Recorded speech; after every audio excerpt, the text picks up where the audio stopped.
Hello dear students, welcome back to your channel target semester. आज के इस lecture में हम एक नई यूनिट स्टार्ट करने वाले हैं जो कि आपकी रहने वाली है chemistry of transition elements. Okay, तो ये हमारी लास्ट यूनिट रहेगी और इस यूनिट में इसके दो पार्ट्स में आपको स्टडी करना है। पहले पार्ट में आपको 3D मेटल्स को स्टडी करना है, यानी कि जो आपके पास फर्स्ट ट्रांजिशन सीरीज होती हैं उन मेटल्स को स्टडी करना है। और नेक्स्ट आपको जो आपके नेक्स्ट दो सीरीज हैं 4D series and 5D series, उसको एक साथ स्टडी करना है। ओके, तो इस लेक्चर में बेसिकली हम इंट्रो पार्ट की बात करेंगे कि ट्रांजिशन मेटल्स क्या होते हैं, क्यों ट्रांजिशन मेटल्स को सेपरेटली स्टडी करते हैं हम, वो क्या क्या कैरेक्टरिस्टिक ऐसी प्रॉपर्टी शो करते हैं जिसकी वजह से वो सेपरेट क्लास का फॉर्मेशन करते हैं।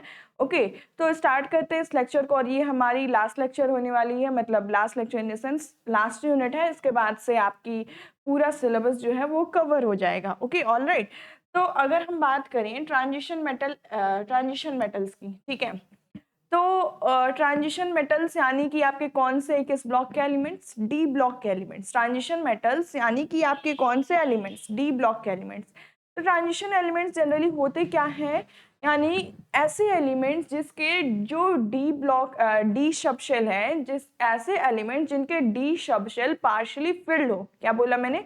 जिनके डी सब शेल पार्शियली फिल हो, हाँ, पूरी तरीके से फिल नहीं। ट्रांजिशन मेटल्स में जो आपके डी सब शेल हैं वो कैसे होने चाहिए, डी ऑर्बिटल जो होने चाहिए वो आपके पार्शियली फिल्ड होने चाहिए, या तो एटम फॉर्म में या तो आयनिक फॉर्म में। ठीक है, तो एक बार हम डेफिनेशन अगर देखें तो हमारे पास क्या है, ट्रांजिशन एलिमेंट्स। ट्रांजिशन एलिमेंट्स क्या होते हैं? Elements which have partially filled d orbitals, है ना, partially filled d orbitals हो किस फॉर्म में? तो आइदर इन एटॉमिक और आयनिक फॉर्म, एटॉमिक और आयनिक फॉर्म, या तो एटॉमिक फॉर्म में या तो आयनिक फॉर्म में आपके क्या होने चाहिए, आपके उनके जो डी ऑर्बिटल्स हैं वो पार्शियली फिल्ड होने चाहिए। ऑलराइट, तो इस पीरियोडिक टेबल से अगर हम समझें तो यहाँ पे आप क्या बोल सकते हो कि यहाँ से लेके स्कैंडियम से लेके, यानी कि जो आपका ग्रुप थर्ड है, यहाँ से लेके 12 तक, कहाँ से कहाँ तक, तो ये ट्रांजिशन एलिमेंट्स कहाँ से कहाँ तक आपको दिख रहे हैं? तो ये भाई कहाँ से कहाँ तक होते हैं? ग्रुप 3 से, ये आपके ग्रुप 3 से 3 to 12, ये आपके कौन है? आपके ट्रांजिशन एलिमेंट्स या फिर ट्रांजिशन मेटल। ग्रुप 3 से 12 तक लाई करने वाले एलिमेंट्स जो हैं वो आपके ट्रांजिशन एलिमेंट्स हैं। आप देख भी रहे हो ये जो पूरा ब्लॉक है ये आपका क्या होता है, ये पूरा आपका डी ब्लॉक के एलिमेंट्स होते हैं। कौन होते हैं आपके? ये पूरा आपका क्या होता है, डी ब्लॉक होते हैं, क्योंकि इसमें जो लास्ट इलेक्ट्रॉन है वो कहाँ जा रहा होता है? आपके डी सबशेल में जा रहा होता है। कहाँ जा रहा होता है? डी सबशेल में जा रहा होता है।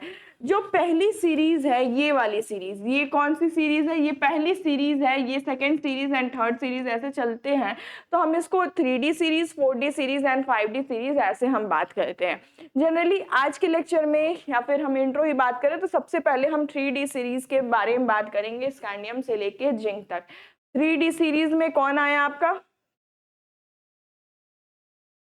3D सीरीज की अगर हम बात करें तो इसमें इस 3D सीरीज को फर्स्ट ट्रांजिशन मेटल सीरीज, या फर्स्ट ट्रांजिशन मेटल सीरीज, ठीक है, या फिर फर्स्ट ट्रांजिशन सीरीज भी कहते हैं। और इसमें कहां से कहां तक होते हैं? तो स्कैंडियम से लेके आपके जिंक तक। कहां से कहां तक मेटल होते हैं? तो स्कैंडियम से लेके आपके जिंक तक।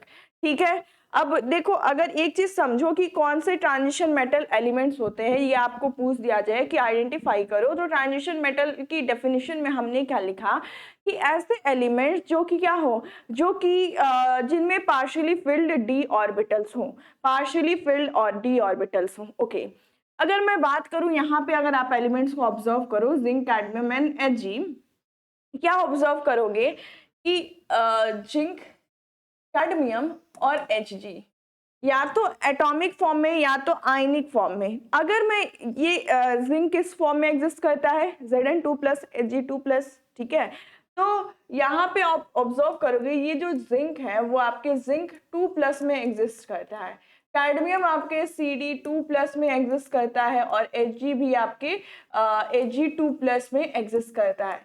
तो इससे क्या लेना देना हमें, तो अगर हम जाएं इनके इलेक्ट्रॉनिक कॉन्फ़िगरेशन पे, अगर हम जाएं इस इलेक्ट्रॉनिक कॉन्फ़िगरेशन पे, तो इलेक्ट्रॉनिक कॉन्फ़िगरेशन इनकी क्या होती है, जिंक, कैडमियम और Hg सब में ऑब्जर्व करोगे तो आप क्या पाओगे कि सबका सिमिलर इलेक्ट्रॉनिक कॉन्फ़िगरेशन है, N-1d फिल है और लास्ट वाला S फिल है आपका, ठीक है। क्या फिल होते हैं, तो इनका जो सबशेल होता है कौन सा, N-1d 1 से 10 और NS 1 से 2, यही फिल होता है, N-1d 1 से 10 और NS 1 से 2। अच्छा, इस जिंक, कैडमियम एंड मरकरी की बात करें तो यहाँ पे कौन सा फिल होगा, तो यहाँ पे फिल होगा N-1d 1 से 10 और NS 2 वाले फिल होंगे, है ना।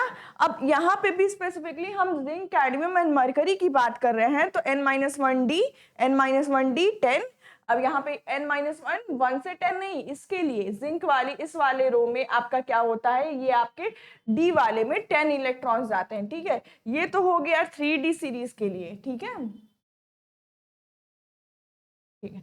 ये आपके 3D सीरीज की अगर बात कर लिया जाए या फिर ट्रांजिशन एलिमेंट्स की बात कर लिया जाए, तो आपका क्या फिल होता है, कौन सा जनरल कॉन्फ़िगरेशन बोले तो N-1d 1 से 10 और आपका क्या हो जाएगा NS 1 से 2। ये आप नोट कर लेना भाई, इंपॉर्टेंट है। इसके जनरल कॉन्फ़िगरेशन की बात करें, एक सेकेंड,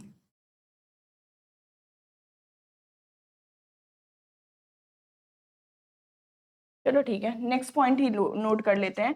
जनरल कॉन्फ़िगरेशन किसकी, जनरल कॉन्फ़िगरेशन तो आपके ट्रांजिशन मेटल्स की, जनरल कॉन्फ़िगरेशन किसकी, ट्रांजिशन मेटल्स की। तो ये क्या हो जाता है आपके डी ब्लॉक स्पेसिफिकली, तो आपको पता ही होगा N-1d 1 से 10 और NS 1 से 2, ठीक है।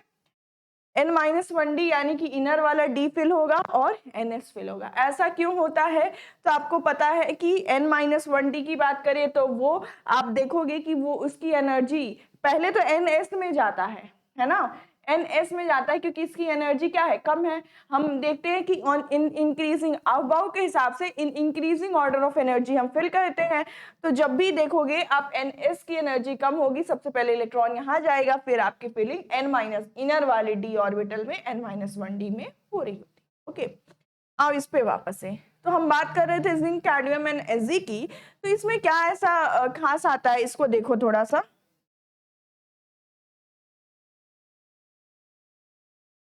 आपके पास है जिंक Zn2+ फॉर्म में और कैडमियम है Cd2+ फॉर्म में और Hg है 2+ फॉर्म में, ये मैं समझाना चाहती थी। तो यहाँ पे क्या होता है, यहाँ पे मैंने बोला कि यहाँ पे आपका N-1d 10 होता है और आपका NS 2 होता है। तो यहाँ पे आपका जिंक 2+ फॉर्म में है, ये जनरल कॉन्फ़िगरेशन किसका है, ये जिंक, कैडमियम और मरकरी का है। तो जब आपका जिंक किस फॉर्म में हुआ, 2+ फॉर्म में हुआ, तो इसका इलेक्ट्रॉनिक कॉन्फ़िगरेशन की बात करें तो ये किस में चेंज हो जाएगा, 2+ में है, यानी कि 2 इलेक्ट्रॉन्स दे दिया।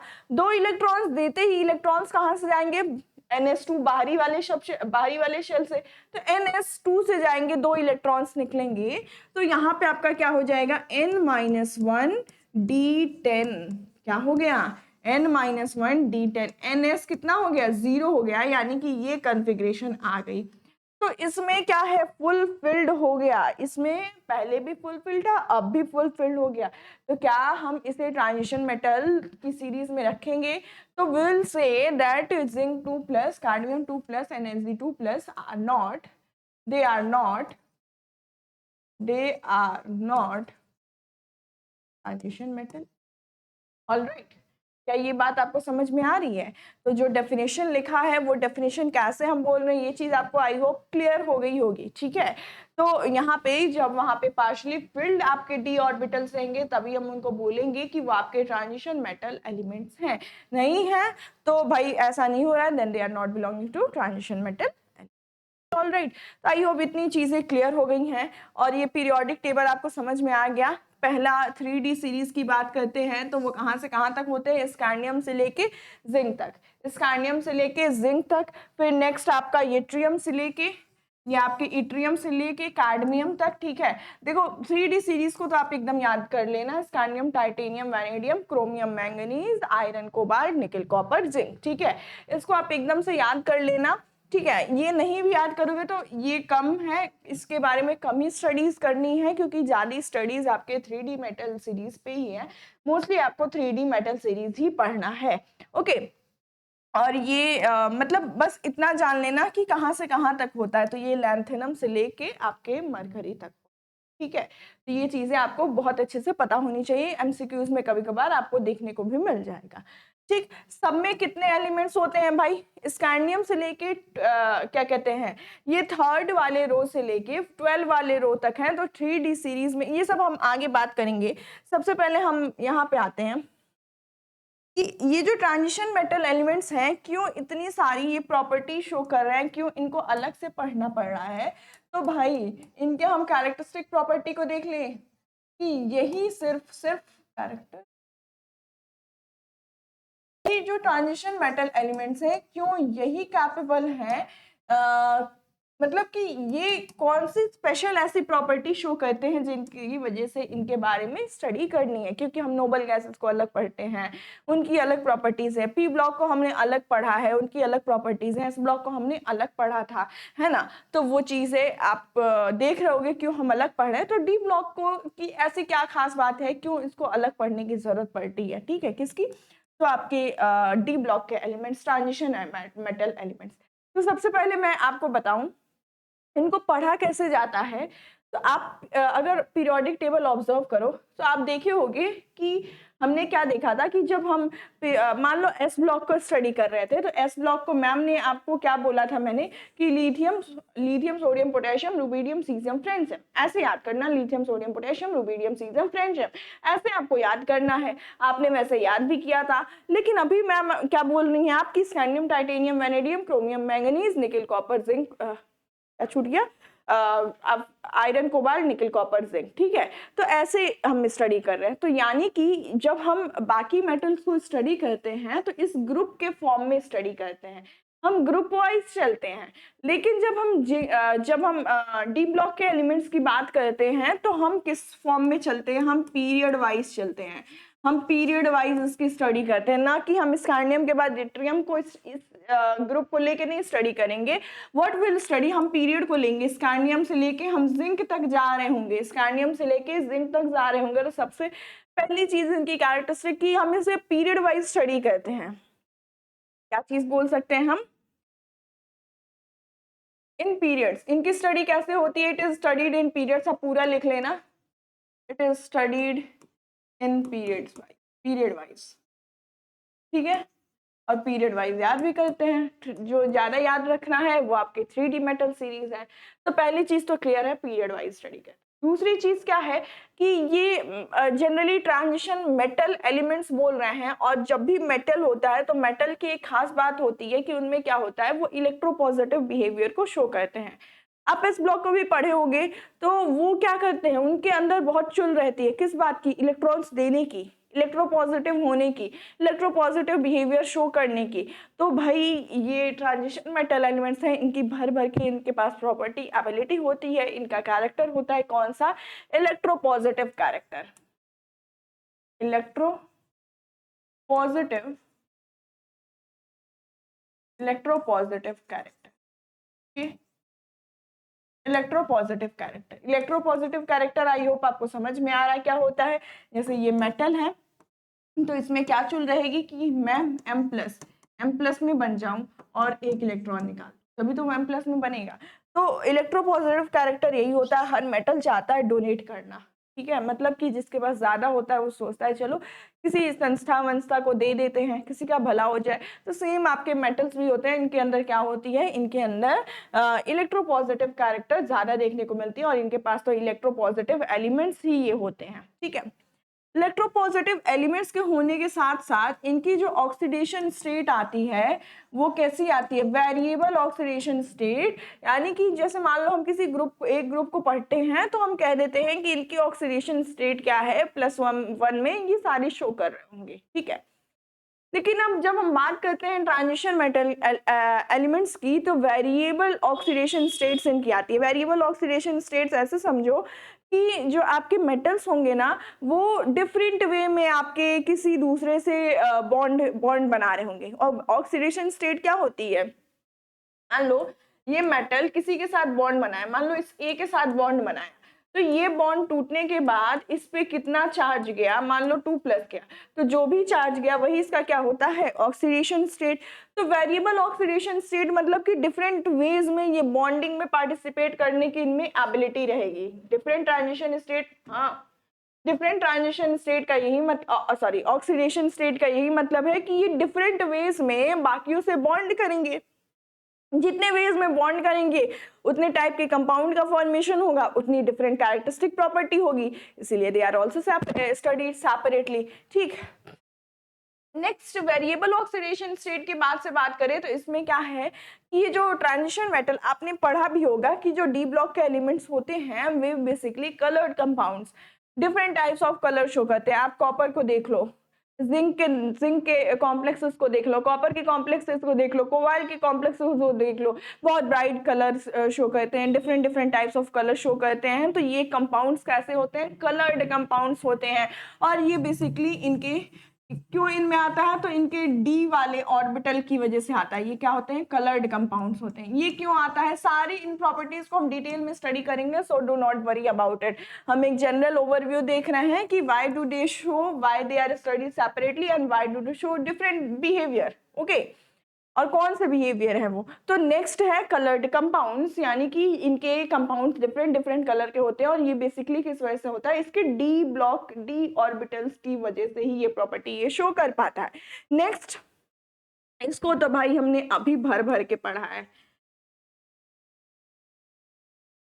क्या बनाते हैं, कोऑर्डिनेट कंपाउंड्स। कोऑर्डिनेट कंपाउंड्स में मैं बार बार बोल रही थी ना, कौन से मेटल्स बनाएंगे, तो इनमें हमेशा आप ट्रांजिशन मेटल्स ही देखोगे।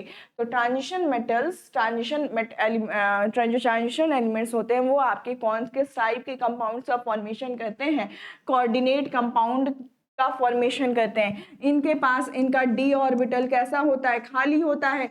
ट्रांजिशन मेटल में हमने क्या डेफिनेशन बोला, पार्शियली फिल्ड डी ऑर्बिटल, पूरी तरीके से फिल्ड नहीं है, तो पार्शियली फिल्ड है, यानी कि डी ऑर्बिटल कहीं ना कहीं खाली है। और डी ऑर्बिटल खाली है तो ये क्या करेंगे, किसी से इलेक्ट्रॉन अपने डी ऑर्बिटल में ले लेते हैं और बॉन्ड का फॉर्मेशन करते हैं। देंगे नहीं, ले लेंगे और बॉन्ड का फॉर्मेशन करेंगे। और पहले ही इलेक्ट्रोपॉजिटिव कैरेक्टर इसमें रहता है तो इजिली ले पाते हैं और बॉन्ड का फॉर्मेशन करते हैं। तो वहां पे कौन सा बॉन्ड बनता है, कोऑर्डिनेट बॉन्ड, डेटिव बॉन्ड, एक ही साइड से जो हो रहा होता है। ठीक, अब कोऑर्डिनेट कंपाउंड पढ़ा था तो वहां पे हर एक क्वेश्चन में आप क्या कर रहे थे, आप उसके मैग्नेटिक बिहेवियर को स्टडी कर रहे थे, है ना, उसके मैग्नेटिक बिहेवियर को स्टडी कर रहे थे। यानी कि ये कंपाउंड्स कैसे कंपाउंड्स हैं, कुछ ऐसे टाइप के कंपाउंड्स हैं जो कि मैग्नेटिक प्रॉपर्टीज को भर भर के दिखाएंगे, है ना। तो दे show magnetic property, magnetic property. और मोस्टली कंपाउंड्स आप ऑब्जर्व किए होंगे तो वहां पे आपके कंपाउंड्स कैसे मिले थे, आप देखे होंगे कि वो पैरामैग्नेटिक बिहेवियर मोस्टली क्या शो कर रहे थे, कुछ कुछ डाया भी थे लेकिन मोस्टली कंपाउंड्स कैसे थे, पैरामैग्नेटिक बिहेवियर को शो कर रहे थे। तो ये ट्रांजिशन मेटल एलिमेंट्स आपकी पैरामैग्नेटिक बिहेवियर, मैग्नेटिक प्रॉपर्टी को शो करते हैं। आई होप इतनी बातें क्लियर होंगी। नेक्स्ट है कि बहुत ही इंपॉर्टेंट, आप देखे होंगे कि ये क्या करते हैं, ये एलॉय का फॉर्मेशन करते हैं, फॉर्म्स एलॉय, एलॉयज का फॉर्मेशन करते हैं। एलॉयज क्या होते हैं भाई, एलॉयज को हिंदी में क्या कहेंगे, मिश्र धातु क्या कह सकते हैं। देखो एलॉयज में समझाते हैं, आप समझ जाओगे कि जब हम डिफरेंट मेटल्स को मिक्स करके एक नया टाइप का कंपाउंड का फॉर्मेशन करते हैं, जैसे स्टील है, आपका स्टील है, स्टील क्या है, कई सारे का मिश्रण है ना। तो उससे जो स्टील है, स्टील का, स्टील इज एलॉय, कोई प्योर मेटल नहीं है। कॉपर का बर्तन यानी कि वो प्योर मेटल है, लेकिन जो पीतल का बर्तन होता है, ब्रास होता है, वो क्या है, वो आपका मिक्सचर है। तो जो मिक्सचर होता है वो आपका क्या होता है, उन्हें हम एलॉय कहते हैं। ये एलॉयज कौन से मेटल ज्यादा कैपेबल होते हैं फॉर्म करने के, तो आपके जो डी ब्लॉक एलिमेंट्स होते हैं वो इजिली एलॉयज का फॉर्मेशन कर लेते हैं। ठीक है, इजिली आपके एलॉयज का फॉर्मेशन कर लेते हैं। नेक्स्ट ये क्या फॉर्म करते हैं, तो आप डी ब्लॉक एलिमेंट्स, आप फर्स्ट चैप्टर पढ़े होंगे क्लास 12th का, वो चैप्टर अब शायद रिमूव हो गया है, हाँ।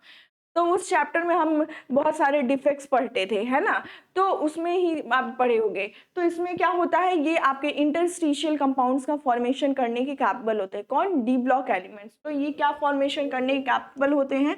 तो इंटरस्टिशियल कंपाउंड्स। क्या लिख सकते हैं? Formation of interstitial compounds, formation of interstitial,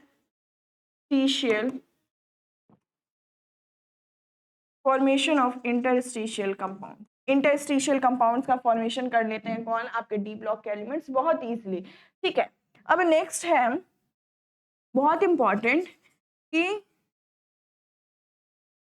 catalytic, catalytic property. जैसे अगर मैं बोलूं ज़िगरनैटा कैटलिस्ट, ज़िगरनैटा कैटलिस्ट आपने सुना होगा, पॉलीमराइजेशन पढ़ा होगा कभी तो ज़िगरनैटा कैटलिस्ट क्या होता है? डी ब्लॉक के एलिमेंट्स से तो उन कैटलिस्ट का फॉर्मेशन करते हैं, है ना। तो जो आपके डी ब्लॉक के एलिमेंट्स होते हैं बहुत ही बेस्ट कैटलिस्ट की तरह काम करते हैं, इसलिए दे आर वेरी इंपॉर्टेंट। तो ये सारे कुछ पॉइंट्स हैं कि उसका पीरियड वाइज स्टडी करना, इलेक्ट्रोपॉजिटिव कैरेक्टर होना, वेरिएबल ऑक्सीडेशन स्टेट होना, कलर्ड कंपाउंड्स होना, कोऑर्डिनेशन कंपाउंड्स होना, मैग्नेटिक प्रॉपर्टी शो करना, एलॉयज का फॉर्मेशन करना, स्टिशियल कंपाउंड्स का इंटरस्टिशियल कंपाउंड्स का फॉर्मेशन करना और कैटालिटिक प्रॉपर्टी शो करना। इस वजह से हम इन सारे कंपाउंड्स को डिफरेंटली स्टडी करते हैं। D block for specific transition metals को हम डिफरेंटली स्टडी करते हैं। अब आते हैं थोड़ा सा इन डी ब्लॉक्स को क्लासीफाई करते हैं। तो क्लासिफिकेशन अगर हम देखें कैसे डी ब्लॉक्स आपके क्लासीफाई हैं, तो classification of D block, D block.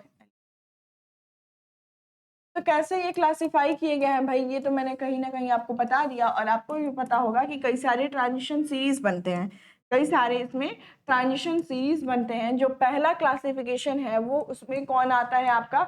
3D transition series, 3D series बोले, 3D सीरीज। और जिसको हम क्या कहते हैं? फर्स्ट, पहली हमारी ट्रांजिशन मेटल की सीरीज होती है, ठीक है। तो ये हमारी फर्स्ट ट्रांजिशन मेटल सीरीज भी इनको बोलते हैं, first transition metal series.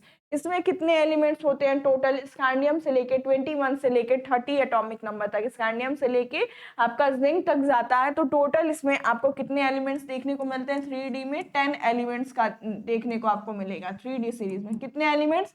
10 elements आपको देखने को मिलेंगे। किसमें? आपके 3D सीरीज में। कहाँ से कहाँ तक? तो ये आपका हो जाएगा स्कैंडियम से लेके जिंक तक। बात करें इसके एटॉमिक नंबर की, तो स्कैंडियम से लेके यहाँ पे क्या होता है? 3D है, तो इलेक्ट्रॉनिक कॉन्फ़िगरेशन क्या होता है? n-1d 1 से 10 और ns में 1 से 2, है ना। n-1d में होगा, और यहाँ पे 3d है, यानी कि लास्ट वाला शेल थर्ड में गया होगा, यानी कि 3d में गया होगा। तो उस हिसाब से इसका इलेक्ट्रॉनिक कॉन्फ़िगरेशन अगर हम जनरली बात करें तो यहाँ पे स्कैंडियम किस में भरा होगा? 3d 1 से 10 और 3d 1 से 10 और 4s 1 से 2, ठीक है। ये क्या हो गया? इसका 3D सीरीज की बात करें, जब हम स्पेसिफिकली 3D सीरीज की बात करेंगे तो 3D 1 से 10, 4s 1 से 2 तक इसमें फिलिंग होगी। नेक्स्ट आपके आते हैं 4D सीरीज। आपके कौन आ जाएंगे? आपके 4D सीरीज, और ये आपके कौन है? सेकेंड ट्रांजिशन मेटल की सीरीज है, सेकेंड ट्रांजिशन मेटल की सीरीज है। इसमें भी कितने एलिमेंट्स होते हैं भाई? तो इसमें भी 10 एलिमेंट्स होते हैं। कितने एलिमेंट्स होते हैं? 10 एलिमेंट्स होते हैं। कहाँ से कहाँ तक? तो ये स्टार्ट होता है आपका इट्रियम, ये स्टार्ट होता है आपका इट्रियम से लेके जिंक के बाद कैडमियम तक, इट्रियम से लेके कैडमियम तक। बात करें इसके इलेक्ट्रॉनिक कॉन्फ़िगरेशन की, तो ये कहाँ से कहाँ तक होता है? अब ये 4D सीरीज का एलिमेंट है, यानी कि इसमें D वाले एलिमेंट्स कहाँ पे भरे गए होंगे? 4D में भरे गए होंगे। कहाँ पे फिल हुए होंगे? तो 4D में। तो ये हो गया आपका 4D 1 से 10, और n-1d भरा होता, ns भरा होता, तो 4 + 1 5s, ठीक है। ये हो गया इसका इलेक्ट्रॉनिक कॉन्फ़िगरेशन। नेक्स्ट थर्ड पे आते हैं 5D series, 5D series. 3D series को अलग पढ़ना है, 4D और 5D को आपको एक साथ पढ़ना है। तो ये क्या हो गई, ये आपकी थर्ड ट्रांजिशन मेटल की सीरीज हो गई, ये आपकी क्या हो गई, थर्ड ट्रांजिशन मेटल सीरीज हो गई। और इसमें भी कितने एलिमेंट्स होते हैं, 10 एलिमेंट्स होते हैं, 10 एलिमेंट्स होते हैं 5D सीरीज में आपके स्पेसिफिक। ये कहाँ से कहाँ तक होते हैं, तो यूट्रियम के बाद क्या आ जाएगा, आपका लेंथेनम आ जाएगा, और लेंथेनम से लेके जिंक, कैडमियम और Hg इधर आ जाएगा। ये 5D सीरीज के एलिमेंट्स हैं, तो यहाँ पे कौन सा D भरा होगा, यानी कि 5D 1 से 10 और 5 n-1 है, ये n-1 5 है, तो n कितना होगा आपका 6 होगा, 6s 1 से 2 भरा होता है। ये थे आपके 5D सीरीज।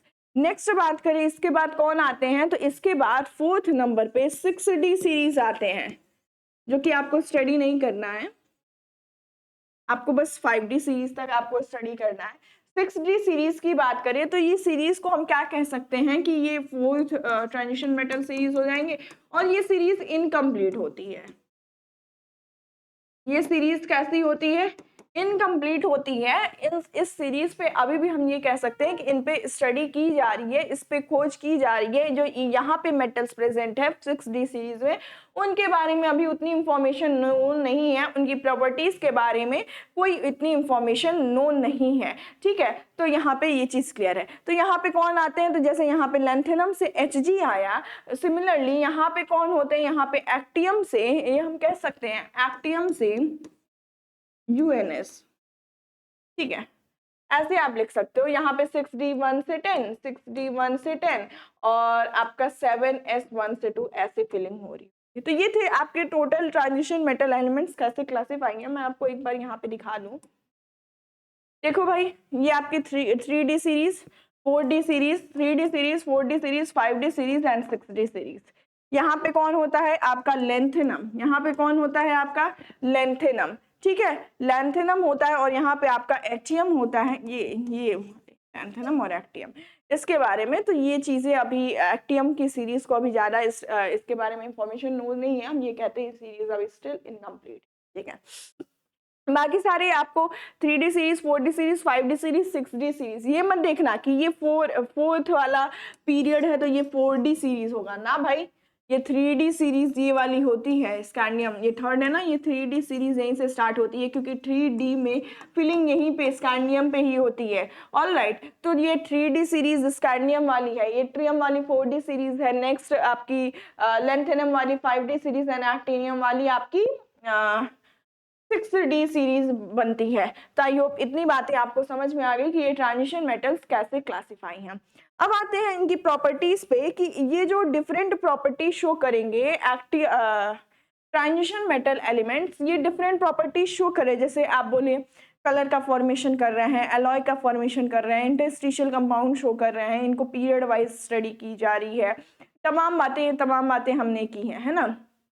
तो ये क्यों डिफरेंट प्रॉपर्टी शो कर पा रहे हैं, किस वजह से ये कैपेबल है डिफरेंट प्रॉपर्टी शो करने की वजह से शो कर पा रहे हैं। तो ये इसका रीजन क्या है, the reason behind this is properties ये डिफरेंट शो कर रहे हैं।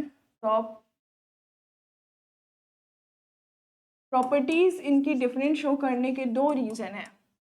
पहला रीजन है इनका इलेक्ट्रॉनिक कॉन्फ़िगरेशन पहला रीजन है इनका एटॉमिक इलेक्ट्रॉनिक कॉन्फ़िगरेशन, और दूसरा रीजन है इसका एटॉमिक या फिर आयनिक रेडियाई, ठीक है। इन्हीं दो स्पेसिफिक टर्म्स की वजह से ये डिफरेंट प्रॉपर्टी शो करने में कैपेबल है। हम देखो जनरली क्या कहते हैं, हम जब भी स्टडी करते हैं तो वहाँ पे किसी भी ब्लॉक को ले लो, तो हम जनरली उस पे किस पे जाते, कहते हैं यहाँ से यहाँ साइज डिक्रीज कर रही है, फिर यहाँ से यहाँ रह जा रही है, या फिर ये दोनों ऑलमोस्ट सिमिलर साइज शो कर रहे हैं, सिमिलर बॉइलिंग पॉइंट है, मेल्टिंग पॉइंट है। ये सारी बातें, तमाम बातें हम किस बेसिस पे करते हैं, वो चीज़ है इलेक्ट्रॉनिक कॉन्फ़िगरेशन, है ना। इलेक्ट्रॉनिक कॉन्फ़िगरेशन अगर लगभग सिमिलर आता है तो वहाँ पे आपका क्या होता है, वहाँ पे आप देखते हो कि क्या हो जाता है, आपकी प्रॉपर्टीज भी कैसी हो जाती हैं, सिमिलर हो जाती हैं, ठीक है। तो 3D में अगर हम बात करें तो 3D में इलेक्ट्रॉनिक कॉन्फ़िगरेशन हमने अभी देखा कि 3D 1 से 10 हो रहा होगा और आपका 4s1 से 2 हो रहा होगा। ns1 होता है, देखो ns, ये चीजें ज्यादा समझने वाली हैं लिखने से ज्यादा, ठीक है। तो यहाँ पे क्या होता है, ns1 होता है या फिर ns2 होता है, यही दो पॉसिबिलिटी है, क्योंकि s में या तो एक इलेक्ट्रॉन या तो दो इलेक्ट्रॉन, ns1 या 2। अब ये डिसाइड करेगा, ये किस बेसिस पे डिसाइड होता है कि आपका जो इनर वाला है वो किस किस हिसाब से फिल है। पहले, क्योंकि हम पहले फिलिंग किस में करते हैं, पहले हम ns में फिल करते हैं, फिर अंदर n-1d में बाद में फिल करते हैं, क्योंकि इसकी एनर्जी कम होती है इसके कंपैरिजन में, है ना। एनर्जी क्या मैम कम कह रहे हो, तब से समझ में नहीं आ रहा, थोड़ा सा एक्सप्लेन कर दो। एनर्जी कैसे निकालते हैं हम, अबाउ के रूल के हिसाब से देखे थे कि हम n+l चेक कर लेते हैं। इसकी n वैल्यू कितनी है, 3 है, और d के लिए s की 0 होती है, p की 1 होती है, d की 2 होती है, तो ये आ जाएगा 3+2, और यहाँ पे 4, और l वैल्यू कितनी हो जाएगी, s की 0 होती है, तो ये 4+0 4 होगा, 3 to 5 होगा, यानी 5 और 4 में आपका 4 छोटा है, यानी कि यहाँ पे एनर्जी कम आ रही है, यहाँ पे एनर्जी ज्यादा आ रही है, और जिसकी एनर्जी कम होती है उसको हम पहले स्टडी करते हैं, फिलिंग करते हैं। तो यहाँ पे 4s आपका पहले फिल हो रहा होगा, ns पहले फिल हो रहा होगा, फिर 3d फिल हो रहा होगा, ठीक है। लेकिन यहाँ पे इलेक्ट्रॉनिक कॉन्फ़िगरेशन में हम देख रहे हैं कि यहाँ पे ns में कभी कभी 1 और कभी कभी 2। मैम जब ns पहले फिल हो रहा है तो ये पूरा कंप्लीटली फिल हो जाना चाहिए पहले ही, क्यों d में, क्यों ये यहाँ पे 1 ही रह जा रहा है, जब यहीं पे फिल करके हमें d में जाना है और d वाले में कुछ इलेक्ट्रॉन्स हैं ही, तो क्यों ये d में फिल हो जा रहा है, क्यों यहाँ पे एक ही इलेक्ट्रॉन फिल होने के बाद d में फिल हो जा रहा है। तो for answer for that is, वहां पे स्टेबल कॉन्फ़िगरेशन, कोई भी एटम या फिर एलिमेंट अपने स्टेबल कॉन्फ़िगरेशन को एक्वायर करना चाहता है। तो बात करें अगर हम 3D सीरीज की, 4D सीरीज की या फिर 5D सीरीज की, तो जहां भी ns1 देखोगे वहां पे ये समझोगे कि उस मेटल ने अपने स्टेबल इलेक्ट्रॉनिक कॉन्फ़िगरेशन को अटेन करने की कोशिश की है, ठीक है। ये हम चीजें फर्दर और डिस्कस कर रहे होंगे। एटॉमिक रेडियाई को देख लेते हैं, एटॉमिक या आयनिक रेडियाई की। तो भाई अगर हम बात करें एटॉमिक या आयनिक रेडियाई की, जैसे मान लो हमारे पास क्या है, स्कैंडियम, ऐसे ना लिखो, देखो ऐसा समझो कि अगर हम बात करते हैं जब एटॉमिक रेडियाई की, तो क्या होता है, वहां पे हम देखते हैं कि वहां पे एटॉमिक रेडियाई ऑलमोस्ट, अच्छा ठीक है, देखो scandium, titanium, vanadium, chromium, manganese, iron, cobalt, निकल, कॉपर, हो गया ना, कुछ छूट गया क्या, 2 3 4 5, हाँ ठीक है। तो यहाँ पे देखोगे तो यहाँ पे जब हम ऑब्जर्व करते हैं तो ये जो मेटल्स हैं यहाँ पे ऑलमोस्ट साइज जो है इनकी, ऑलमोस्ट साइज सिमिलर देखने को मिलती है, इनकी ऑलमोस्ट साइज क्या होती है, सिमिलर देखने को मिलती है। कोबाल्ट की थोड़ी सी बढ़ती है लेकिन इनकी ऑलमोस्ट साइज सिमिलर देखने को मिलती है। जब इनकी ऑलमोस्ट साइज सिमिलर देखने को मिल रही है और जब ये अपने आप में रिलेशन रख रहे हैं, तो क्यों हम इन मेटल्स को, क्यों हम दूसरे के साथ, दूसरे रो के साथ पढ़ेंगे, नहीं पढ़ेंगे ना, क्योंकि यहाँ पे प्रॉपर्टी सेम है, ये प्रॉपर्टीज इनकी सेम है, यहाँ पे प्रॉपर्टीज। अब देखो यहाँ से बढ़ना क्या होता है, जैसे लेफ्ट टू राइट जाते हैं पीरियड में, तो हमारी एटॉमिक रेडियाई घटती है, कम होती है, क्योंकि न्यूक्लियर चार्ज बढ़ जाता है। तो यहाँ पे आपकी एटॉमिक रेडियाई तो घट रही है, एटॉमिक रेडियाई घट रही है, लेकिन हम ये देखते हैं 3D सीरीज में बहुत ही स्मॉल 1.4 से 4.4 ऐसे समझो रहता है, और वहाँ पे 0.3 ऐसे घटने में देखने को मिलता है, 0.12 ऐसे में देखने को मिलती है, इतनी बस घटती है, बहुत ज्यादा डिक्रीज नहीं हो रहा है। यानी कि साइज की अगर, और यहाँ तो एकदम एग्जैक्ट सिमिलर रहती है, एकदम एग्जैक्ट सिमिलर, यानी कि जब एटॉमिक रेडियाई यानी आयनिक रेडियाई सिमिलर होगी तो बहुत सी प्रॉपर्टीज मैच करेंगी। तो they are studied in period wise, और भी बहुत सारी प्रॉपर्टीज इनकी सेम होंगी।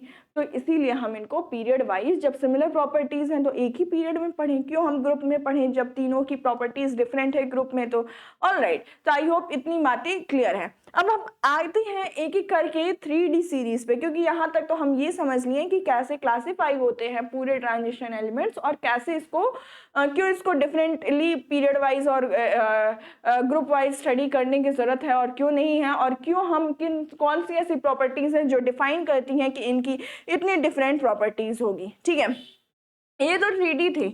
4D और 5D में देखोगे तो यहाँ पे लैंथेना और एक्टिनियम, यहाँ पे आप ऑब्जर्व करोगे तो यहाँ पे क्या होगा, यहाँ पे लेंथेनाइड कॉन्ट्रैक्शन हो जाता है। लेंथेनाइड कॉन्ट्रैक्शन क्या होता है? लेंथेनाइड कॉन्ट्रैक्शन मैं आपको एक्सप्लेन करूंगी नेक्स्ट लेक्चर में, जब आएगा एटॉमिक रेडियाई वापस से तो फिर एक्सप्लेन करूंगी। यहाँ पे लेंथेनाइड कॉन्ट्रैक्शन हो जाता है, यहाँ पे ऑलमोस्ट साइज सेम देखने को मिलती है। तो ये थी कहानी एटॉमिक रेडियाई और इलेक्ट्रॉनिक कॉन्फ़िगरेशन के बेसिस पे हम कैसे स्टडी करें। ठीक है, आई होप इतनी बातें आपको क्लियर है। देखो एक चीज और मैं बता दूं, ये आपका क्या है, ये आपका डेमो लेक्चर है। इसके बाद जो भी लेक्चर्स होंगे ट्रांजिशन मेटल्स के वो आपको बैच में देखने को मिलेंगे। तो अगर आपको फर्दर के लेक्चर्स, फर्दर जो भी इसके क्लासेस होंगे, फर्दर लेक्चर्स होंगे, वो आपको स्टडी करना होगा तो आप हमारे BSc थर्ड सेमेस्टर का बैच ज्वाइन कर सकते हो, जो कि है आपके पास सारथी बैच। ठीक है, सारथी बैच। ये सारथी बैच आपको कहाँ मिलेगा? तो आप जब टारगेट गुरुकुल का मोबाइल ऐप डाउनलोड करोगे उस ऐप पे आपको सारथी बैच देखने को मिल जाएगा। प्ले स्टोर से target Gurukul mobile app download करना है, वहां से आपको देखने को मिल जाएगा। ठीक है, इस बैच में आपको सारे सब्जेक्ट्स प्रोवाइड किए जाते हैं, physics, chemistry, zoology, botany, maths. ठीक है, सारे सब्जेक्ट्स एक ही जगह पे सारथी बैच में ये सारे सब्जेक्ट्स मिल जाएंगे। और बात करें प्राइस की तो सिर्फ और सिर्फ 599, सिर्फ और सिर्फ 599, बहुत ही अफोर्डेबल है।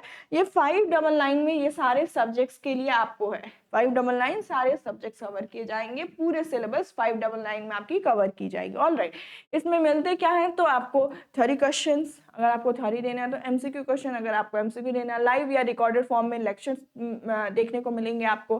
ठीक है, साथ में MCQ प्रैक्टिस की जाएगी, मेंटरशिप भी प्रोवाइड की जाती है। ओके, तो आपको जो भी नीड है वो सारी चीज़ें प्रोवाइड कर दी जाती हैं। आप इस बैच से जुड़ सकते हो और फर्दर अपनी स्टडीज़ को कंटिन्यू कर सकते हो। ठीक है, अब आते हैं अपने टॉपिक पे। आई होप आपको बातें क्लियर हो गई होंगी कि फिर कमेंट्स आते हैं इसके बाद के लेक्चर्स कहाँ हैं, है ना। अच्छा, तो ये था ओवरऑल कंक्लूजन कि हमें क्या चीज़ें पढ़नी है, कैसे हम क्लासिफाई करते हैं 3D ट्रांजिशन मेटल्स को।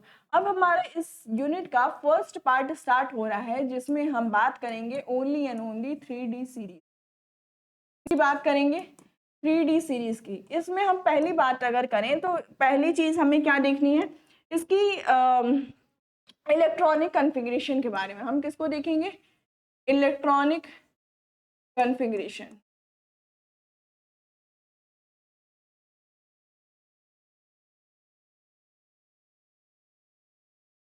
किसको देखेंगे? Electronic configuration. तो एक बार थोड़ा सा नजर डालते हैं अपने एलिमेंट्स पे।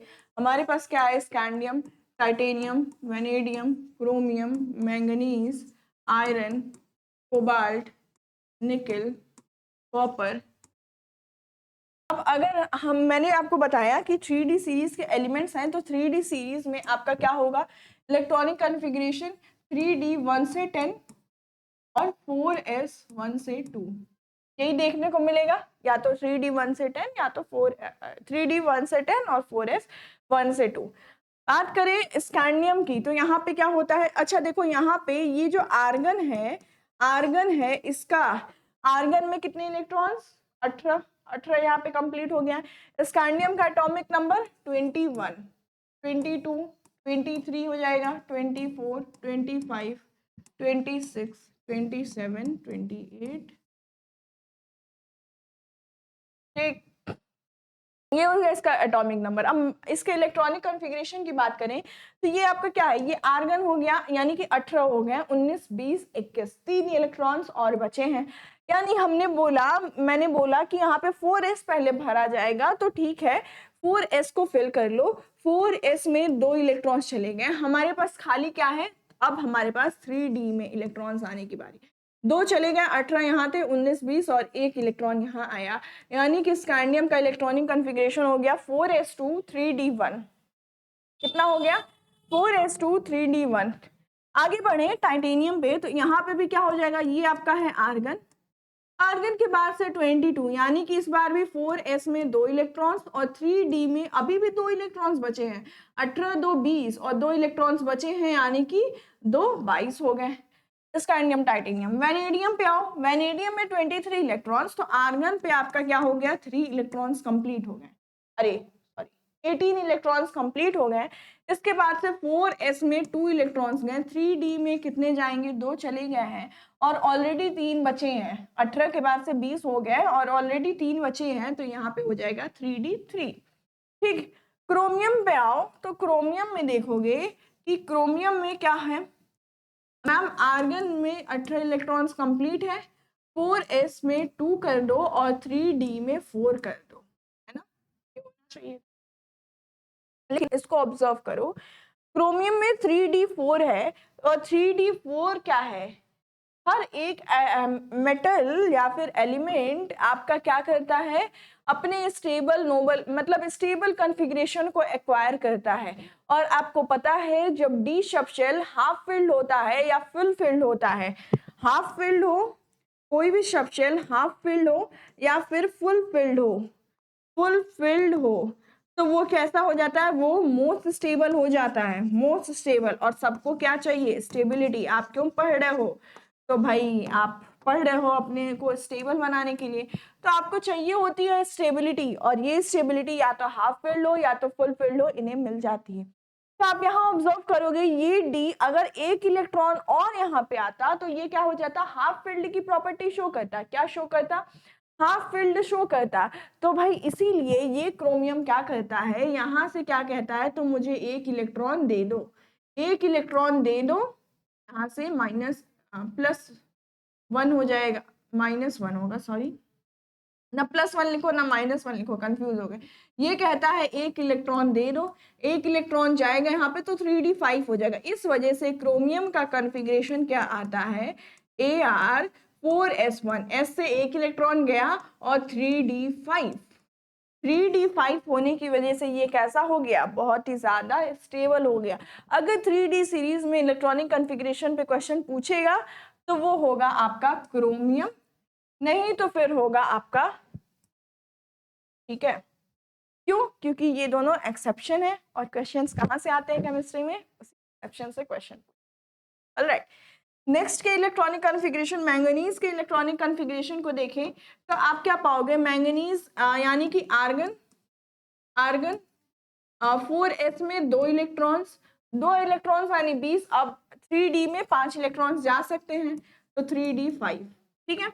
आयरन का देखो, आयरन का देखोगे तो ये क्या हो जाएगा, आर्गन 4s में 2 इलेक्ट्रॉन्स और 3d में 6, ठीक है। कोबाल्ट का अगर ऑब्जर्व करो तो कोबाल्ट का क्या हो जाएगा, आर्गन और 4s2 3d, ठीक है। निकल पे आओ तो ये क्या हो जाएगा आपका, आर्गन 4s2 3d, 7 था यहाँ पे, 8 इलेक्ट्रॉन सब बच गया तो ये हो गया 8। कॉपर की बात करें तो यहाँ पे अगर आप देखोगे होना क्या चाहिए था कि आर्गन और 4s में 2 और 3d में 9, है ना, ये होना चाहिए था। लेकिन आप ऑब्जर्व करो तो व्हाट विल यू सी कि यहाँ पे अगर इसको एक और इलेक्ट्रॉन दे दूं, इसको एक और इलेक्ट्रॉन दे दो तो क्या हो जाएगा, इसको एक और इलेक्ट्रॉन मिलते ये 3d10 हो जाएगा और 3d10 फुल फिल्ड हो जाएगा, फुल फिल्ड हो जाएगा तो वो ज्यादा स्टेबल होगा। तो क्यों नहीं ये स्टेबिलिटी को अपने गेन कर ले, थोड़ी सी मेहनत करके पढ़ाई कर ले, बाद में तो पैसे ही पैसे होंगे। तो भाई ये भी अपनी स्टेबिलिटी को गेन करेगा और इस वजह से ये इलेक्ट्रॉनिक कॉन्फ़िगरेशन ना होके, यहाँ भी इसको कट करना, ये कॉन्फ़िगरेशन ना होके आपको क्या मिलता है, आपको मिलता है आर्गन 4s1 3d, यहाँ से क्या करता है, एक इलेक्ट्रॉन को ले लेता है, तो इसका 4s1 3d10 और ये 3d10 क्या है, बहुत ही स्टेबल कॉन्फ़िगरेशन है। सोचोगे कि मैम 4s2 था वो भी तो फुल फिल्ड ही था, है ना, तो वो भी तो स्टेबल होगा ना भाई। यहाँ पे 3d लास्ट हो रहा है, यहाँ पे फुल फिल्ड, s और d में किसकी ज्यादा चलेगी, d की चलेगी ना, तो यहाँ पे d को फुल फिल्ड या फिर हाफ फिल्ड देखा जाएगा। नेक्स्ट आते हैं जिंक पे, तो जिंक का क्या हो जाएगा, जिंक का क्या हो जाएगा, ये होता है आपका आर्गन, और यहाँ पे तो भाई 4s में तो आपका 2 जाना ही है, और 3d में कितना जाएगा, 3d में देखो ये 30 है, यानी यहाँ तक कितना हुआ 20 हुआ, और 10 इलेक्ट्रॉन से तो वैसे ही स्टेबल है। ठीक है, तो आई होप इतनी बातें आपको क्लियर है। फर्स्ट प्रॉपर्टी आपको क्लियर है। सेकेंड प्रॉपर्टी आपको क्या है, आपकी क्या है, एटॉमिक रेडियाई, एटॉमिक या फिर आयनिक रेडियाई। एटॉमिक या आयनिक रेडियाई क्या ट्रेंड फॉलो करते हैं, दैट वी हैव टू सी। ठीक है, इसको हम अपनी नेक्स्ट क्लास में करेंगे। ठीक है, इसको हम अपनी नेक्स्ट क्लास में करेंगे, और बाकी जितने भी ट्रेंड्स हैं इस एटॉमिक आयनिक रेडियाई के या फिर इसके बाद फिर जो भी प्रॉपर्टीज हैं वो क्या ट्रेंड शो करते हैं 3D सीरीज में, उसको हम करेंगे। 3D सीरीज में और इनके कंपाउंड्स क्या फॉर्म करते हैं, ये सारी चीजें हमें पढ़नी है। Okay, all right. तो आई होप आपको वीडियो लेक्चर अच्छी लगी होगी तो कमेंट करके ज़रूर से बताएं और लाइक ज़रूर करें। ठीक है, that's all for this video, thank you so much.